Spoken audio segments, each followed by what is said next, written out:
Bonjour chers amours, bonjour chers amis coachés, chers amis stagiaires, chers amis personnels. C'est Swan with Triangle, de cœur de Swan pour les intimes. Alors aujourd'hui je vais vous présenter 18e soft skill, 18e savoir-être dans la saga des 20 savoir-être. C'est aussi le deuxième savoir-être, ce deuxième module de groupe Action avec les autres. On a vu déjà le premier module qui est la communication, savoir communiquer.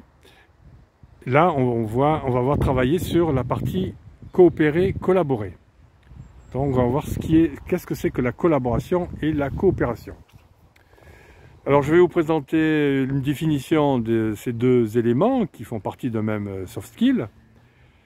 Et puis on va voir les qualités requises pour bien coopérer, bien collaborer. Et une petite conclusion à la fin. Alors d'abord, qu'est-ce que c'est que la coopération? Eh bien c'est être capable, coopérer c'est être capable d'œuvrer à un but commun, à un objectif ou à un projet commun, de façon périodique, c'est-à-dire pas quotidienne, mais de temps en temps, avec une structure forte, avec une organisation importante.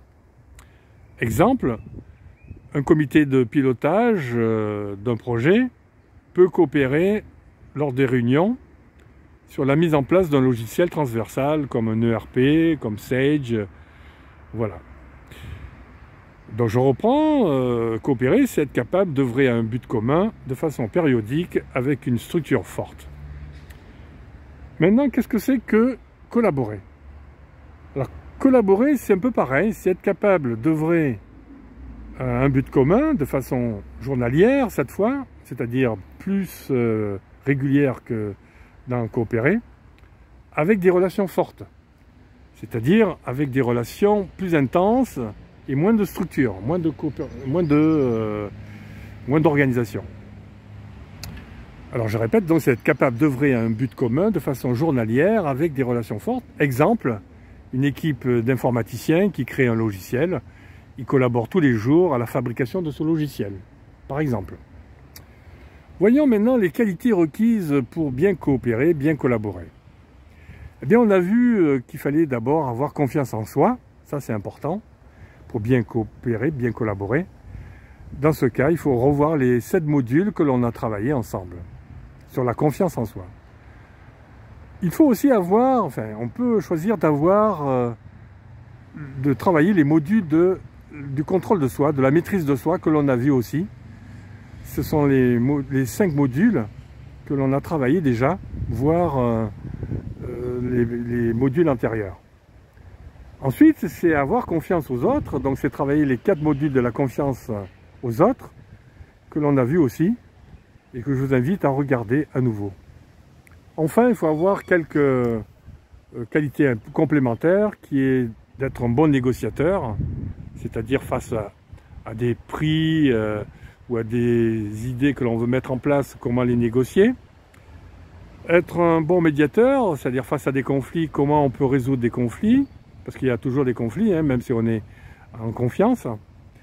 C'est pas forcément des conflits embêtants, mais c'est des conflits qu'il faut utiliser. Être bon pédagogue, c'est-à-dire être un bon formateur pour pouvoir faire passer des connaissances dans la coopération et la collaboration. D'être bon facilitateur, c'est-à-dire lorsque l'on fait des brainstorming ensemble pour pouvoir fluidifier les idées, les messages, c'est d'être capable de faciliter cet ensemble.